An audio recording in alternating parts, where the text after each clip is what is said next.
자, 다 같이 보겠습니다. 시작. 예수께서 성전에서 나가실 때에 제자 중 하나가 이르되 선생님이여 보소서 이 돌들이 어떠하며 이 건물들이 어떠하니이까. 예수께서 이르시되 내가 이 큰 건물들을 보느냐 돌 하나도 돌 위에 남지 않고 다 무너뜨려지리라 하시니라. 아멘. 자, 우리 제자반 수련회입니다. 그렇죠? 여러분, 제 예수님의 제자가 되기를 원합니까? 네. 졸립니까? 시간이 늦었으니까 졸릴 수 있죠. 조금만 참아봅시다. 여러분, 진짜로 예수님의 제자가 되기를 원합니까? 진심이에요? 그런 거 생각해 봅시다. 우리 제자반인데 예수님 뭐라고 하셨어요? 누구든지 자기 십자가를 지고 나를 따르지 않는 자는 능히 내 제자가 되지 못할 것이다. 이렇게 말씀하셨어요. 그리고 본인이 직접 어떻게 하셨어요? 그렇게 말씀해 주시고 본인 직접 십자가를 지고 본인의 예수님의 십자가를 지고 골고다에서 죽으셨습니다. 그때서야 제자들이 알았을 거예요. 예수님이 죽으시고 나서야, 그리고 부활하시고 나서야 제자들이 누구든지 내 제자가 되려면 자기 십자가를 지고 나를 따르라라고 하신 말씀이 저거였구나. 주님의 십자가는 저거였구나. 그제서야 알았을 거예요, 제자들이. 여러분, 그리고 제자들이 그러고 나서 어떻게 자기 십자가를 졌어요? 그들이 주님이 말씀하신 대로 그들의 남은 삶을 다 진짜로 그 십자가를 지는 그런 삶을 살았습니다.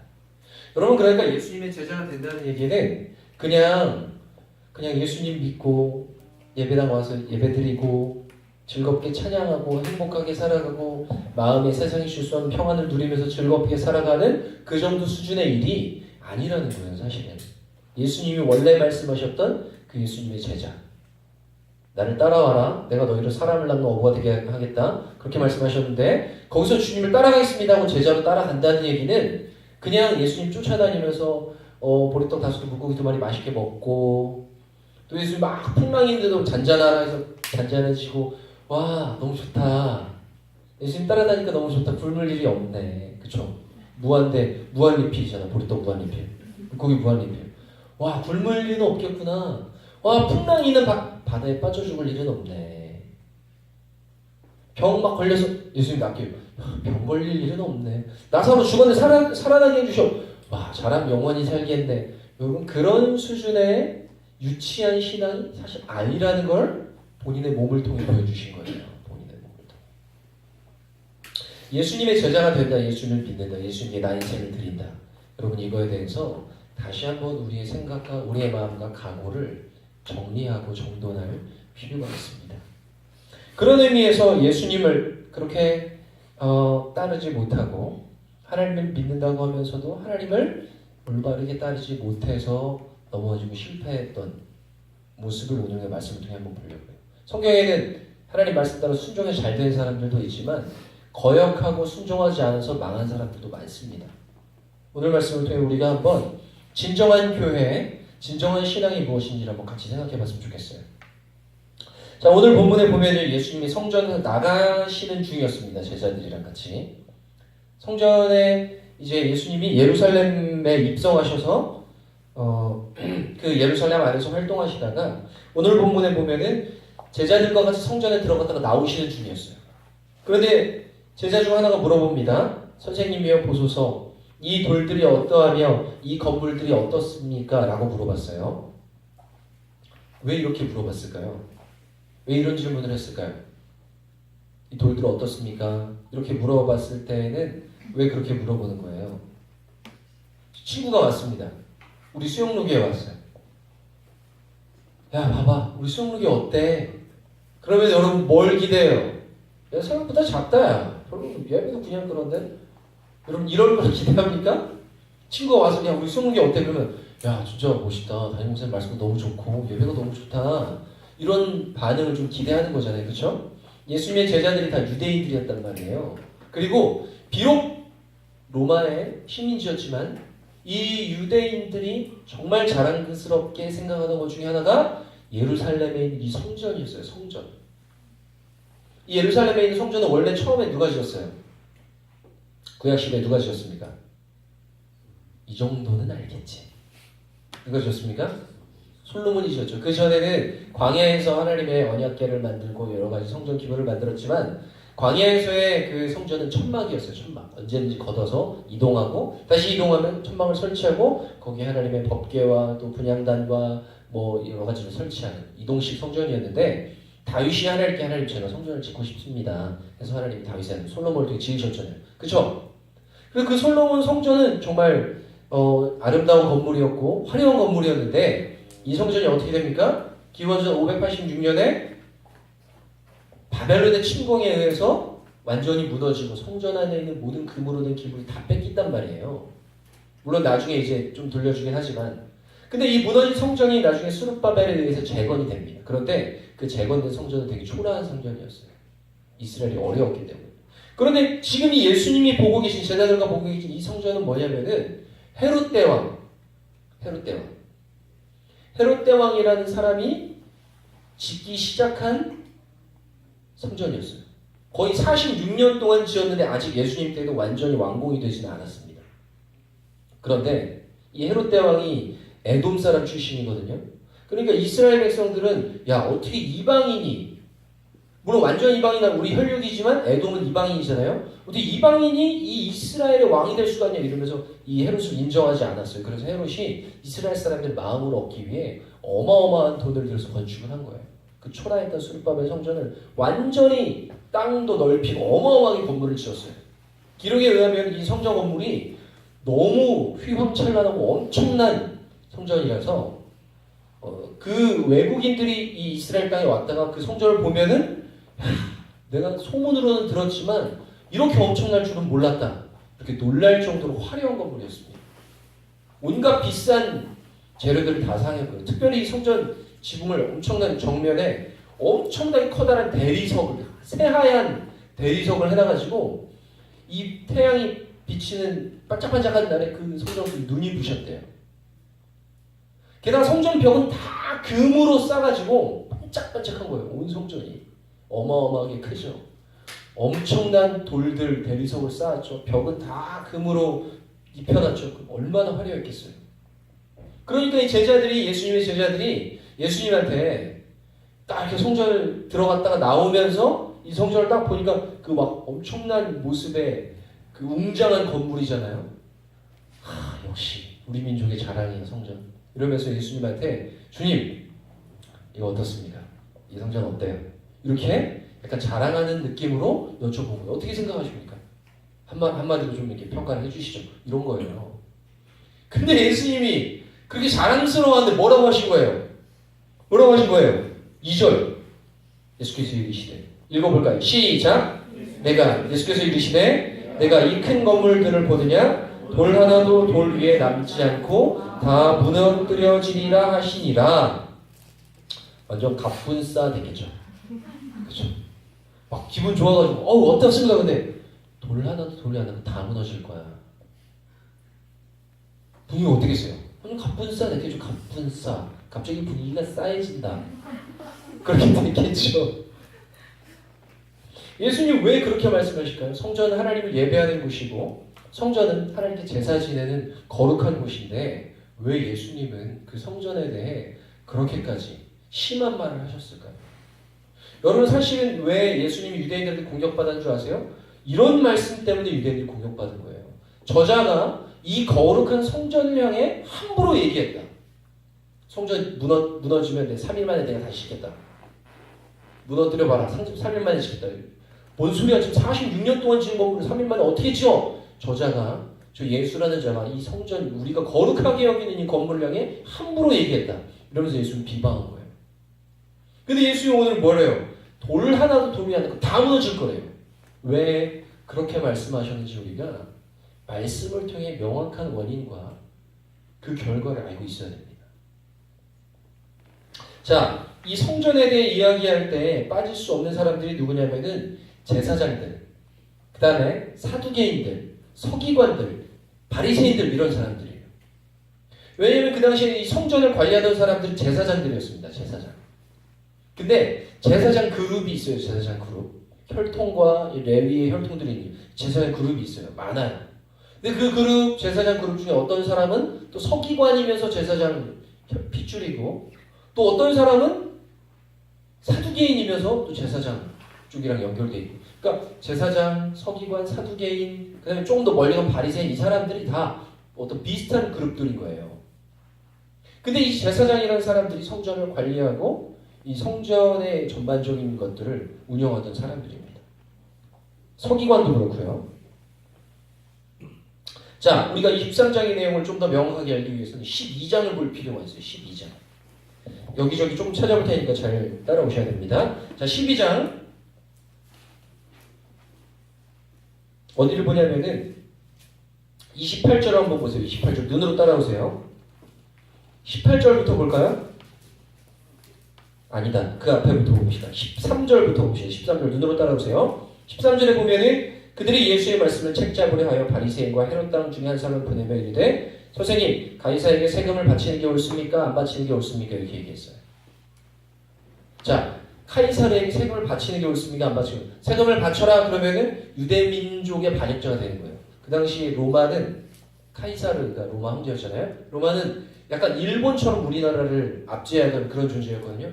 로마에게 세금을 바쳐라 그러면 일본에게 세금을 바쳐라. 이러면은 어떻게 우리 민족의 리더로서 지도자로서 저런 말을 할 수가 있냐. 예수님 미워하겠죠. 세금을 바치지 말아라 그러면 어떻게 돼요? 일본에게 세금을 바치지 말아라 그러면 어떻게 돼요? 일본을 저항하는 사람이 되죠. 로마의 반역자가 되는 거예요. 그러니까 무슨 선택을 해도 예수님이 난처해지는 겁니다. 일부러 이 사람들이, 예수님을 싫어하는 사람들이 예수님의 말에서 실수가 나오면 그걸 잡아서 예수님을 함정에 빠뜨리려고 일부러 테스트하는 거예요. 예수님을. 18절에 보면은 사도행전 12장 18절 부활이 없다는 사두개인들이 예수께 와서 물어 이르되, 사두개인들이죠? 부활이 없다고 얘기하는 사람들이 뭐래요? 선생님이요, 어떤 사람이 결혼을 해서 형이 자식이 없이 아내를 두고 죽었는데 그 동생이 아내를 취하고 이렇게 7명이 한 아내를 취했습니다. 형사취수죄. 형이 자식 없이 죽으면 동생이 그 아내를 취해서 형의 대를 이어가는 거예요. 그렇게 7명이 했대요. 그러면 예수님 부활이 있다 그러시는데, 부활하면 이 아내는 누구의 부인이 될까요? 이렇게 일부러 예수님 함정에 빠뜨리려고. 또 어떻게 하세요? 28절에 보면 서기관 중 한 사람이 예수님께 모든 계명 중에 첫째가 무엇입니까? 이렇게 물어봤어요. 이런 식으로 서기관들, 사두개인들, 이 사람들이 계속해서 예수님을 향해 어떻게 하는 거예요? 예수님을 넘어뜨리게 하고 함정에 빠뜨리려고, 시험에 빠뜨리려고 합니다. 그들이 왜 그렇게 예수님을 미워했겠습니까? 왜 그렇게 예수님을 미워했겠어요? 종교적인 지도자인 그들이 그 시대의 종교적인 모든 권한과 권리와 힘을 갖고 있는데 예수님께서 그들을 향해 잘못하고 있다고 말씀하십니다. 자, 그러니까 그 시대에 종교적으로 존경받고 있던 서기관, 사두개인, 제사장 이런 사람들이 다 예수님을 미워했어요. 자, 보세요. 그런데 41절을 한번 봅시다. 41절. 아니, 41절이 아니다. 38절이다.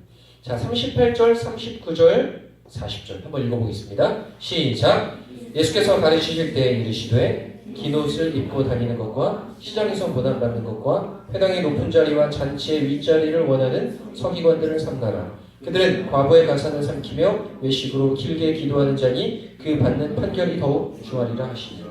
자, 서기관에 대한 말씀이에요. 잘 들어보세요. 예수님 뭐라고 하십니까? 긴 옷을 입고 다니는 것과. 왜 일부러 긴 옷을 입고 다니겠어요?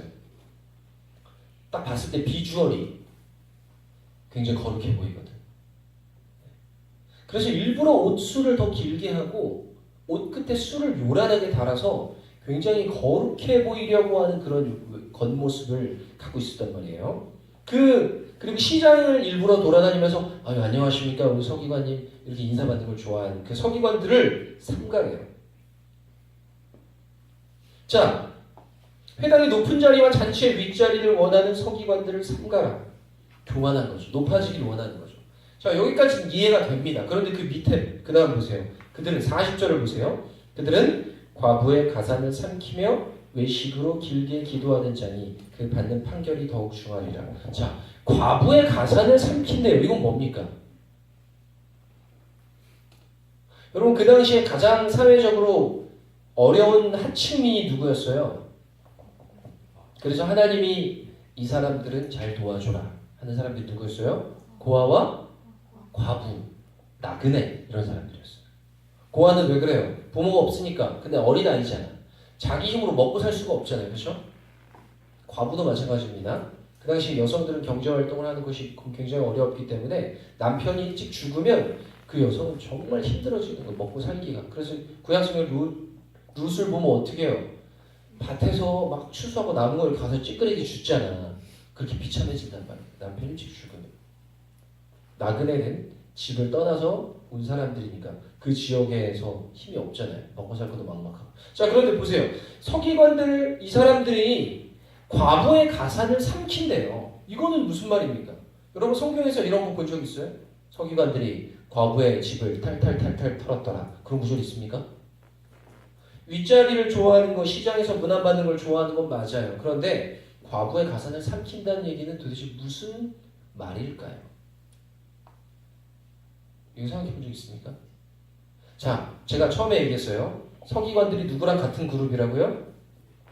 제사장이랑 사두개인 이런 사람들 같은 그룹이라고 했어요. 서로 간에 결혼을 통해, 혈연을 통해, 그 다음에 서기관 중에서도 제사장 있고 제사장 중에 서기관도 있고 서로 뭐 자식들 결혼시키고 이래서 같은 덩어리란 말이에요. 그들이 주로 활동하는 무대가 어디라고 그랬어요? 성전입니다. 성전. 왜냐하면 제사장들이 성전을 관리하는 사람들이고 그들이 제사를 지내는 사람들이죠. 잘 보세요. 왜 예수님이 서기관들에게 그들이 과부의 가산, 과부의 재산을 뺏어가는 자들이다 이렇게 말씀하셨는지 여러분 다 그 이유가 있습니다. 자, 41절에서 44절을 보면 그 이유를 우리가 알 수 있어요. 재단절, 여러분절 같이 봅시다. 41절부터 예수께서 헌금함을 대하여 앉으사 무리가 어떻게 헌금함에 돈 넣는가를 보실세 여러 부자는 많이 넣는데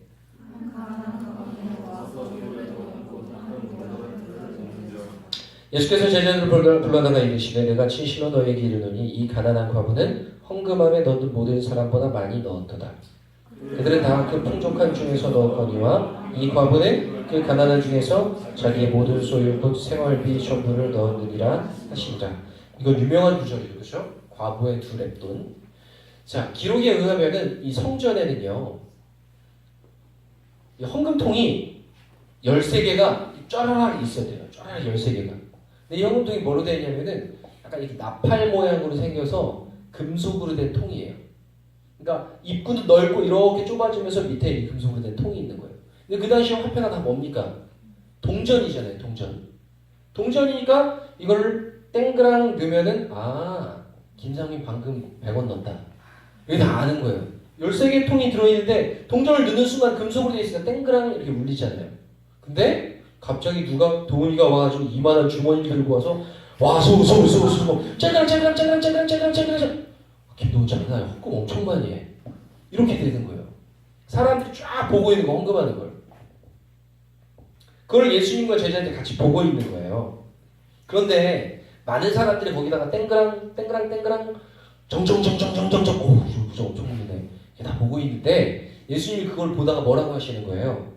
어떤 여러 부자는 많이 넣는데 부자는 막 와수수수 막 집어넣고 있는데 한 가난한 과부가 와서 2렙돈 곧 한 고드란트를 넣는지라. 2렙돈, 렙돈 2개를 땡랑 넣은 거예요.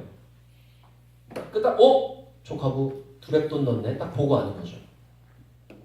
그럼 오늘날로 따지면 1,000원 정도 됩니다. 1,000원. 500원짜리 2개 낸 거죠. 자, 그런데 예수님이 뭐라고 그러세요? 내가 진실로 너에게 이르노니 이 가난한 과부는 지금 헌금함에 돈을 넣은 모든 사람들보다 가장 많이 넣었다. 이렇게 말씀하셨어요. 이유가 뭐예요? 그들은 다 풍족한 중에 넣었거니와 이 과부는 가난한 중에서 자기 모든 소유 곧 생활비 전부를 넣었다. 자, 여기까지 보면 이걸 우리가 어떻게 많이 이해합니까? 예수님이 마음을 보시고 형편을 다 아시기 때문에 괜찮아. 1,000원만 내도 주님은 네 마음을 아셔. 네가 가난한 중에 1,000원을 냈으면 주님은 기쁘게 받으시는 거야. 금액이 중요한 게 아니야. 이렇게 이해하죠. 그렇죠? 맞습니다. 주님이 그 과부에 대해 칭찬하신 게 맞아요. 여러분 잘 따라오셔야 됩니다. 갑자기 성전 무너진 얘기하다가 이런 얘기를 하는 이유가 있습니다. 잘 들어보세요. 자, 예수님이 칭찬하시기에 맞습니다. 과부에 대해 많이 넣었다. 왜? 그 과부는 진짜 돈 없는데 전 재산을 넣은 거야. 전 재산. 그럼 내일부터 어떻게 해요? 굶는 거야. 생활비 다 넣었으면 굶는 거야. 정말 가난한 과부가 전 재산을 넣었단 말이에요. 예수님 그 사람을 칭찬하셨어요. 저 과부가 가장 많이 넣었다. 그런데 이 예수님의 말씀에는 단순한 칭찬 이상의 의미가 들어있다는 것을 우리는 알아야 돼요. 왜냐하면 그 당시 그 13개의 헌금함을 통해 모여진 그 헌금들 금액이 많을 거 아니에요. 예루살렘 성전. 그때 성전이 하나밖에 없잖아. 전체 이스라엘에.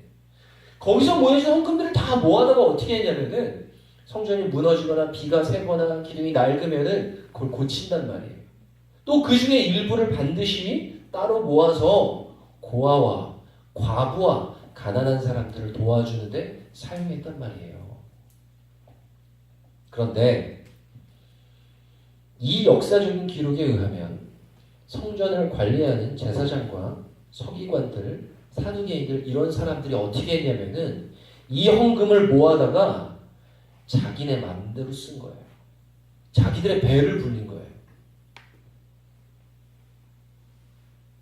그러니까 예수님이 보시기에는 저 과부가 생활비 전체를 털어서 낸 그 1,000원, 그 마지막 1,000원을 과부가 냈는데 그 헌금을 진짜 하나님이 원래 명령하신 용도로 쓰는 게 아니라 그 관리자들이 자기들 마음대로 쓰는 거예요. 자기의 배를 불리는 거예요. 그러니까 예수님의 그 과부는 전 재산을 넣었다라고 하신 이 예수님의 말씀에는 뭐랑 연결되어 있는 거예요? 그들은 과부의 가산을 삭히며. 그러니까 이 서기관들이 과부가 낸 마지막 그걸 가지고 자기들의 욕심을 채운단 말이에요. 그러니까 생활비 전부를 넣었다. 과부는 모든 사람보다 많이 넣었다라고 말씀하신 그 예수님의 말씀에는 과부에 대한 칭찬과 동시에 뭐가 들어있는 거예요? 그 마지막 2렙돈마저도 자기들의 욕심을 채우는데 써먹는 그 서기관과 제사장들, 사두개인들에 대한 분노가 담겨있는 거예요. 이 말씀에. 연결되는 거예요. 앞에 있는 말씀이랑. 그 과부의 생활비 전부를 제일 많이 넣었다 라는 말씀에는 예수님의 분노가 동시에 들어있는 겁니다. 그들을 향한. 여러분 그 다음에 보세요. 이 사두개인과 서기관들 그리고 제사장들 이 사람들은요. 이 성전을 통해서 그 헌금뿐만 아니라 막대한 부를 이루었어요. 마가복음 11장을 한번 보겠습니다. 마가복음 11장에 예수님의 이제 예루살렘에 들어오신 사건이 나오거든요. 15절부터 17절까지 보겠습니다. 18절까지 봅시다. 12절부터 18절까지. 15절부터 18절까지. 자, 우리 다 같이 한번 읽어보겠습니다. 시작! 그들이 예루살렘에 들어가니라. 예수께서 성전에 들어가사 성전 안에서 매매하는 자들을 내쫓으시며 돈 바꾸는 자들의 상과 비둘기 파는 자들의 의자를 둘러보시며 아무나 물건을 가지고 성전 안으로 지나다님을 허락하지 아니하시고 이에 가르쳐 이르시되 기록된 바 내 집은 만민이 기도하는 집이라 칭함을 받으리라고 하지 아니하였느냐. 너희는 강도의 수고를 만들었도다 하시네. 대제사장들과 서기관들이 듣고 예수를 어떻게 죽일까 하고 꾀하니 이는 무리가 다 그의 교훈을 놀랍게 여김으로 그를 두려워함이니라. 자, 예수님이 예루살렘에 들어오자마자 하신 일이 뭐냐면 성전에 가서 성전을 뒤집어 엎으신 거예요. 여러분 예수님이 온화한 분이에요? 과격한 분이에요? 예수님 성품이 비둘기 같은 분이에요? 불 같은 분이에요? 예수님 비둘기 같은 성령이 임하셨습니다. 예수님 위에 많이 번개나 불 같은 성령이 임하셨으면 이스라엘 다 절단 났을 겁니다. 아마 가만 안 두셨을 거예요. 예수님 성품이 온화한 분이란 말이에요. 근데 여기 보면 뭐라고 돼 있어요? 성전에 들어가셔서 성전에서 매매한 자들을 내쫓으시면 어떻게 내쫓으셨겠어요? 예수님이. 자, 여러분 여기서 나가주시기 바랍니다. 무슨 이러시겠습니까? 거기 저기 판매하시는 분들 여기서 그러시면 안 됩니다. 이리로 나가주세요. 예수님 이러셨겠습니까? 상상을 해보세요. 당장 나가! 뭐 이러시지 않겠어요? 예수님이? 당장 나가! 막 이러셨겠죠. 보세요. 돈 바꾸는 자들의 상과 비둘기 파는 자들의 의자를 둘러 엎으셨대요. 돈 바꾸는 자들의 상을 저기 상 좀 치우겠습니다. 예수님 이렇게 하셨겠어요? 아니면 와장창 뒤집어 엎겠어요. 예수님 상당히 과격하게 하셨어요. 왜 이렇게 하셨을까요, 예수님이? 그리고 왜 성전 마당에서 막 짐승을 팔고 동전을 바꿔주는 일이 있었을까요? 자, 이스라엘의 성전에는 1년에 3번 방문하게 돼 있어요. 성인 남자는 3번 방문해서 하나님께 제사를 드려야 됩니다.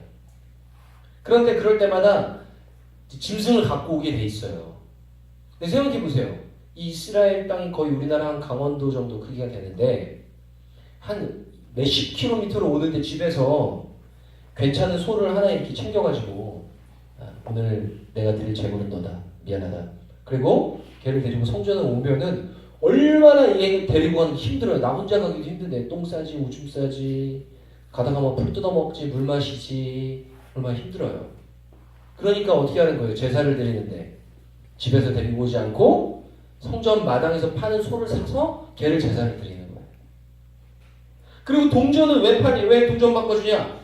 그 당시 로마 시대에 통용되는 화폐에는 다 뭐라고 써 있었냐면은 카이사르 로마 황제의 얼굴이 있는 거예요. 거기에 데나리온에 황제의 얼굴이 그려져 있고 예를 들면 율리우스 카이사르 우리의 주인 이렇게 써 있는 거예요. 율리우스 카이사르 우리의 주인. 그러니까 이 동전 안에 뭐가 써 있는 거예요? 하나님만이 우리 주인인데 로마 황제가 주인이라고 써 있는 거야. 그러니까 이 로마 동전을 하나님한테 헌금할 수가 없는 거야. 그러니까 어떻게 해야 돼요? 다른 걸 유대 동전을 갖고 와야 되잖아요. 근데 그거를 미리 바꿔오기 귀찮으니까 어떻게 하는 거예요? 성전 마당에서 동전을 바꾸는 거예요. 거기서. 자, 그럼 보세요. 성전 마당에서 소도 팔고 양도 팔고 비둘기도 팔고 염소도 팔아요. 동전도 바꿔줘요. 그럼 이 사람들이 자선사업가입니까? 하나님께 예배드릴 테니까 제가 바꿔드리겠어요. 바꿔주겠어요? 어떻게 하겠어요? 수수료를 떼먹는 수수료를. 소와 양을 어떻게 팔겠어? 완전 바가지를 씌워가지고 엄청나게 비싸게 파는 거지. 왜? 이 사람도 어쩔 수 없이 제사들을 사야 되잖아요. 그리고 이 명절 시즌에는 6월절이 얼마 안 남은 시즌이었는데 얼마나 많은 사람들이 몰려. 수요와 공급 법칙에 의해서.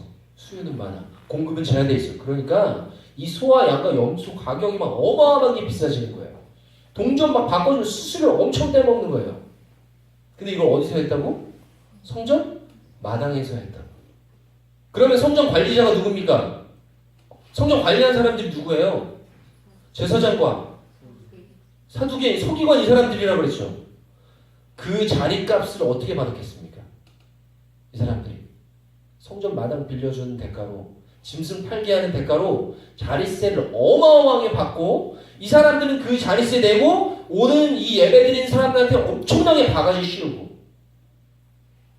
이런 경제적인 일들이 어디에서 일어난 거예요? 지금 성전 마당에서 일어난 거예요. 이걸 알고 계신 예수님이 완전 화가 나셔서 하나님의 집을 예배하는 자리를 개판으로 만들었다니 다 뒤집어 엎으신 거예요. 그러니까 그 바로 다음에 무슨 말이 나와요? 18절에 뭐라고 되어 있습니까? 대제사장들과 서기관들이 이 일을 듣고 예수를 어떻게 죽일까 하고 꾀하니 이들이 왜 분노했겠어요? 자기들의 수입원을 예수님이 흔들고 있는 거예요. 성전 마당에서 장사가 잘 돼야 자기들이 돈을 많이 버는데 예수님이 그걸 못하게 하는 거예요. 여러분, 그 하나님의 성전이 지금 예배하는 곳인데 하나님의 성전이 예배하는 곳인데 뭐가 되고 있는 거예요? 돈벌이 수단으로 전락하고 있는 거예요. 장사하고 짐승 팔아먹고 돈 바꿔주면서 수수료 받아먹고 또 그걸 또 제사장과 이 사람들의 땅 빌려주면서 돈 받아먹고 거기에서 나가는 헌금들 자기들이 챙기죠. 그리고 그 성전 때문에 이 사람들은 존경받고 인정받는. 여러분 심지어 무슨 일도 있는 줄 아세요? 여기 17절에 보면은 너희는 강도의 소굴을 만들었다 이렇게 됐잖아요. 강도의 소굴. 여기서 이 강도라는 단어가 원어적으로 레스터스라는 단어인데 이 단어에 여러 가지 뜻이 있어요.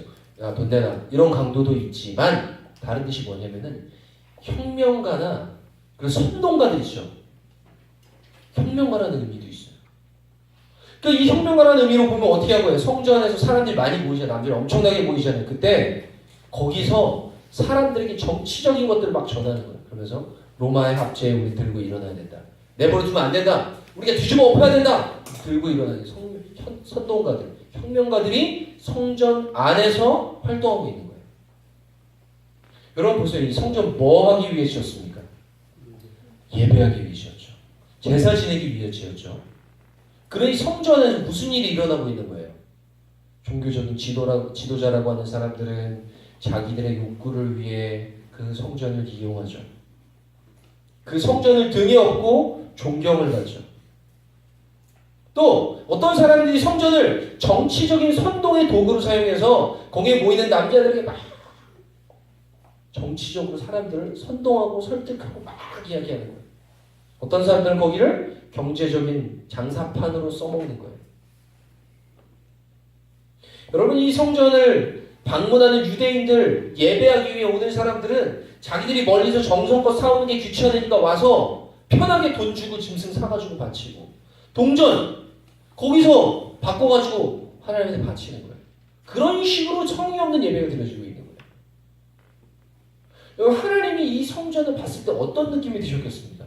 그러고 있는데 예수님이 그 하나님 마음을 가장 잘 알기 때문에 오자마자 성전에 가서 다 뒤집어 엎으신 거예요. 그리고 예수님이 하나님의 마음을 아시기 때문에 오늘 마가복음 13장에서 뭐라고 하신 거예요?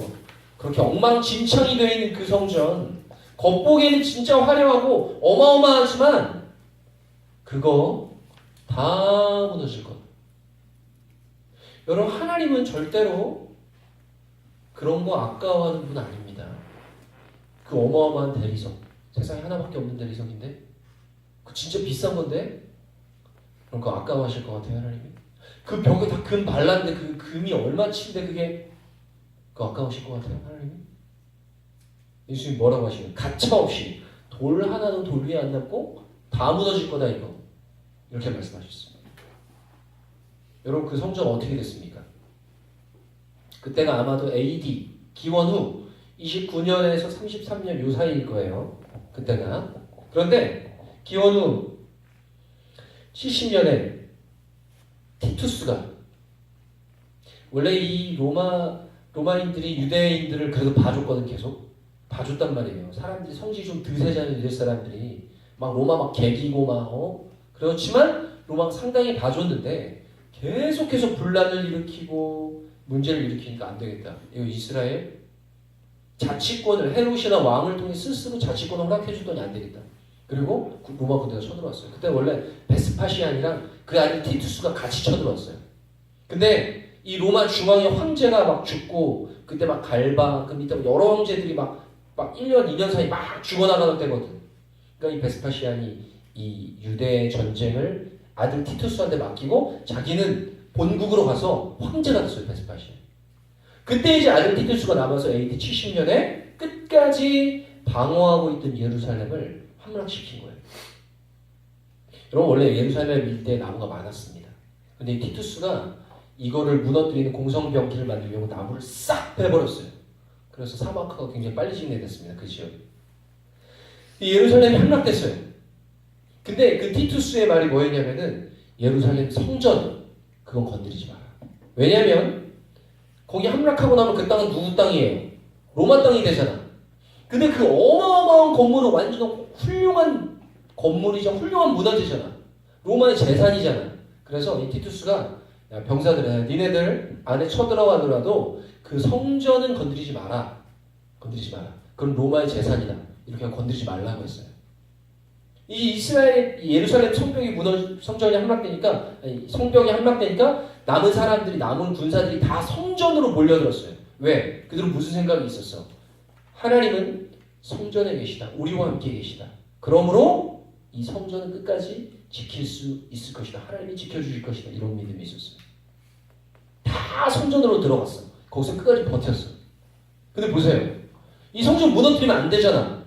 사령관이 얘기한 거잖아. 그러니까 불화살 막 이런 건 안 쓰고, 불화살 써서 불태워버리면은 안에 있는 사람들이 다 막 연기 맞고 나올 테니까 쉬운데 그걸 안 쓰고 막 싸우는데 어쩌다가 성전 기둥이 불이 붙은 거야. 로마 군사들이 어떻게 했어요? 야, 큰일 났다. 불 붙었다. 야, 빨리 불 끄자. 이스라엘 군사들이랑 싸우다 말고 지금 사령관이 명령했으니까 이 성전은 건드리지 말라고. 불이 나서 막 로마 병사들이 막 물을 부으면서 불을 끄고 있는데 이스라엘 군사들이 기회다. 저놈들 불 끄네? 지금이 기회다! 막 공격하는 로마 군사들. 이건 제가 다 역사책을 보고 하는 얘기입니다. 지어낸 얘기 아니에요. 그 순간 이 로마 군사들이 어떻게 했어요? 이것들이 진해 성전 불 꺼주고 있는데 그걸 틈을 타서 공격을 해? 그 순간 한마디로 어떻게 된 거야? 로마 군사들이 완전 빡친 거죠. 그 순간 인정사정 없이 이스라엘 군대를 공격하고 성전이고 뭐고 이성을 잃고 다 불질러버린 거야. 성전에다가. 잠깐 보세요. 성전 벽을 뭘로 칠했다고 그랬어? 금으로 칠했죠. 근데 거기 불이 났어요. 그럼 금이 어떻게 됩니까? 지글지글 녹아서 흘러내리죠.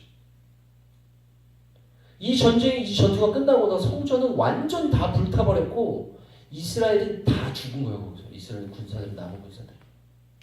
근데 보세요. 성전이 무너졌는데 금이 있으니까 다 녹아서 어디로 흘러내리겠어? 돌 사이사이로 흘러내렸죠.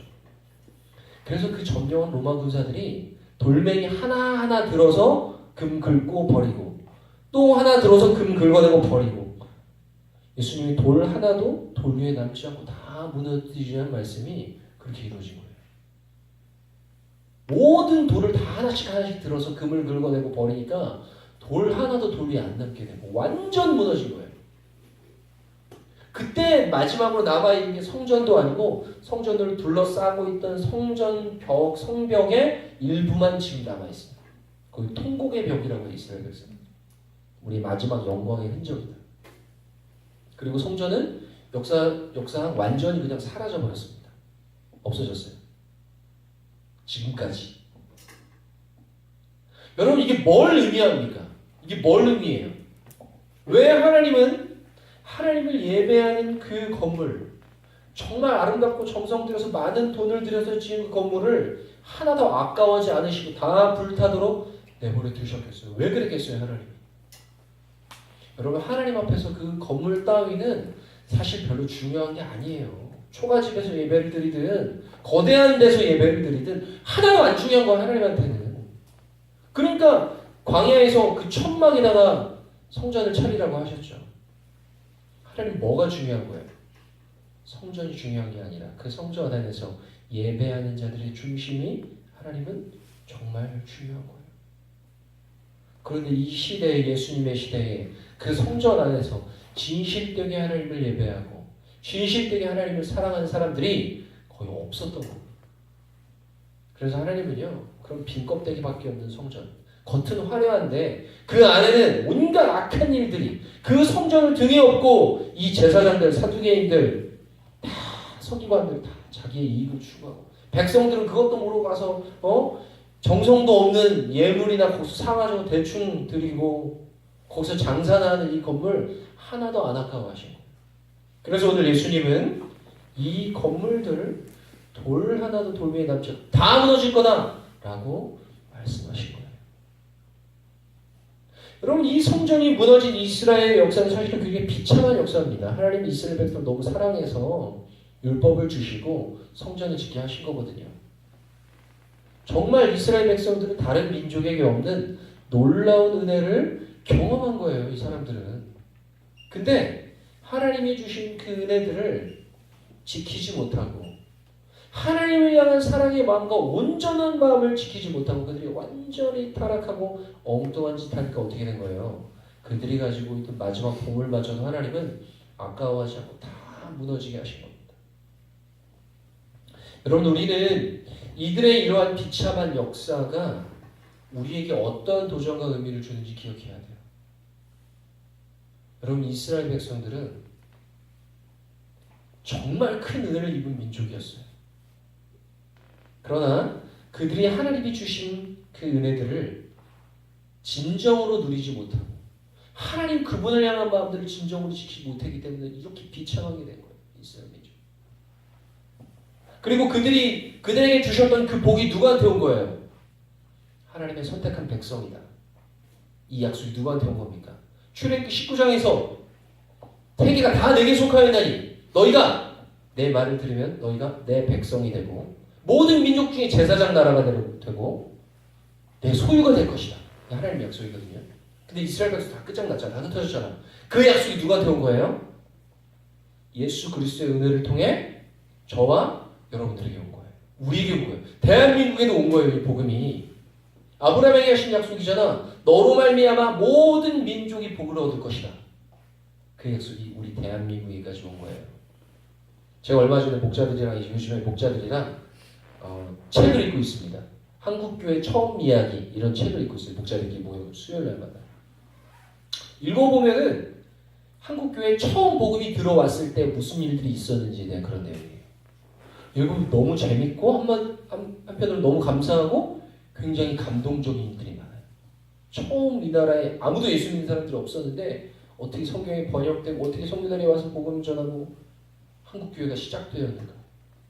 여러분 이 대한민국의 교회는요. 하나님이 진짜 큰 은혜를 주신 겁니다. 우리 그걸 알아야 돼요. 이 대한민국 교회가 이렇게 발전한 세계적으로 이렇게 짧은 시간 안에 교회가 부흥하고 그리스도인들이 많아진 일들은요. 세계 역사가 굉장히 드문 일이에요. 정말 수많은 사람들이 복음 때문에 죽었고 수많은 선교사들이 근데 올바른 선교사들이 많이 들어왔어요. 많이 죽었어요. 선교사들이. 그런데 이 나라에서 이 교회가 짧은 시간 안에 정말 많은 사람들이 예수님 믿고 불과 1884년에 알렌 선교사가 입국한 거를 우리나라 이 장로교회 이 교회의 시작으로 보거든요. 1884년이에요. 100년 지나면 1984년. 130년 정도 됐네요. 그렇죠? 한국 교회가. 근데 이 130년 안에 대한민국에 얼마나 많은 교회들이 생겼어요. 얼마나 많은 그리스도인이 생겼어요. 여러분 태국은 우리나라보다 훨씬 더 선교 역사가 빠릅니다. 근데 거기 가잖아요. 교회 얼마 있지도 않고 비리비리 교회들 힘이 없어. 희발이가 없어. 대한민국 교회는 하나님께서 놀라운 은혜를 주신 거예요. 5만 개의 교회가 있대. 5만 개. 그리고 세계에서 가장 큰 교회가 어디입니까? 대한민국에 있어요. 온 세상에서 가장 큰 교회 어디입니까? 여의도 순복교회. 70만이래. 70만. 그 다음에 세계에서 손가락 안에 꼽을 수 있는 메가처치들이 대한민국에 다 있어요. 사랑의 교회, 수영로 교회. 수영로가 세계적으로 얼마나 유명한지 알아요? 수영로 처치 하면은 많이 압니다. 외국에서. 많이 알아요? 사랑의 교회, 수영로 교회. 제일 유명한 데 여의도 순복교회 조인기 목사님. 여의도 순복교회고 수영로 교회, 사랑의 교회 이런 데는 세계적으로 굉장히 유명한 온누리 교회 이런 데. 여러분 이 대한민국에 진짜 큰 은혜를 주셨다는 걸 우리는 알아야 돼요. 복음이 뿌리내리고 게다가 이 대한민국의 역사가 가장 고통스럽고 어려울 때가 언제예요? 구한 말이잖아. 일제강점기 때. 여러분 근데 놀라운 건 뭔지 알아요? 1905년에 외교권을 뺏겼잖아요. 을사조약. 그죠? 그리고 1910년에 한일합방. 그죠? 그리고 1919년에 3.1운동. 역사 시간 아닙니다. 그런데 중요한 건 뭐냐면 이렇게 가장 우리 민족이 비참하고 어려울 때에 교회에 놀라운 부흥이 있었다는 거예요. 1903년에 원산 대부운동. 북한에 있죠. 원산에서 놀라운 부흥운동이 일어났고 1905년에 을사조약으로 외교권을 뺏겼잖아요. 근데 1907년에 평양 대부운동이 일어났어요. 그리고 나서 평양 대부운동이 있고 나서 100만인 구령운동이라고 이 나라에 100만 명을 하나님께 돌리자. 100만 명을 전도하자. 엄청난 전도운동이 1909년에 일어났어요. 그 시기가 언제? 우리 민족이 가장 고통스럽고 가장 어려울 때잖아. 근데 교회에는 엄청난 부흥이 일어난 거예요. 어마어마한 사람들이 회개하고 예수 믿게 된 거예요. 그리고 나서 1919년에 이 3.1운동, 그 3.1운동의 거의 한 절반은 다 교회가 하고 교회가. 얼마나 많은 목사님들이 잡혀갔나 몰라요 그때. 국채부상운동, 물산장려운동 이거 다 누가 했어요? 역사책을 보면 안 나오지만 깊이 연구해 보면은 다 교회들 중심으로 일어난 운동입니다. 그 일들이. 여러분 그렇게 이 민족의 어두운 시대에 교회는 소망이 됐던 거예요. 소망. 근데 여러분 오늘날 왜 한국교회가 이렇게 욕먹고 한국교회가 이렇게 부끄러워지고 온갖 비난을 받고 있고 이렇게 한국교회가 쇠퇴하고 있다 이런 소리를 듣습니까? 왜? 이유가 뭐예요? 왜 한국교회가 이렇게 됐습니까? 여러분 우리가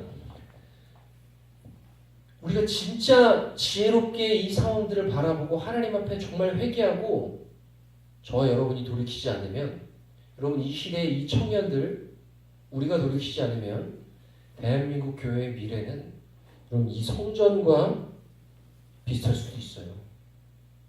수많은 교회들이 무너지고 있습니다. 유럽의 수많은 교회들이 문을 닫고 있고 가면은 다 할머니 할아버지들만 앉아 있어요. 여러분 이 대한민국의 교회들이 진짜 하나님 앞에 회개하고 돌이켜야 되는 시대를 갖고 있습니다. 거기에는 저도 그렇고 여러분들도 그렇고 우리의 책임이 절대 없다고 할 수 없어요. 과연 우리가 진짜 무엇을 바라보고 신앙생활을 하고 있는가? 과연 우리가 진짜로 하나님 앞에서 진실하게 진짜 그분을 사랑하고 진짜 그분을 높이고 있는가? 우리가 교회에 왔다 갔다 하는 것이 분명 무엇을 위한 것인가? 여러분 이 사람 이 시대에 다 하나님을 위해 예배한다. 다 하나님을 위해 우리가 이렇게 하고 있다. 다 그렇게 말했어요. 속셈은 딴 데 있었지. 여러분 오늘날 우리가 이 대한민국을 보고 우리 담임 목사님 그런 말씀 많이 하십니다. 교회가 하나의 어떤 서비스가 되고 있어요. 서비스가. 교회에 와서 종교적인 즐거움을 누리는 거예요. 교회 와서 예배드리면 멋있게 찬양하고 예배하면 마음이 너무 평안해. 너무 마음이 안심이 돼. 마음의 안정을 얻어. 그리고 헌금 딱 하고 집에 가는 거예요. 그럼 뭡니까? 서비스를 즐긴 거죠. 서비스를. 돈 내고 영화 보면 즐거움을 얻잖아요. 그것처럼 헌금하고 앉아서 예배라는 어떤 종교적인 서비스를 즐기고 집에 가는 거예요. 누굴 위한 예배예요 그러면?